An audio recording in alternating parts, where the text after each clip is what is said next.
This is Manni, one of our favorite workers at DyeMansion. Actually, he's a bit of a show-off.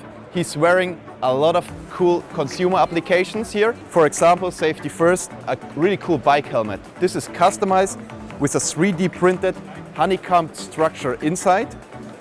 You scan your head with this cap on, and afterwards you get a 3D printed customized helmet that fits perfectly on your head. Manni is also a musician.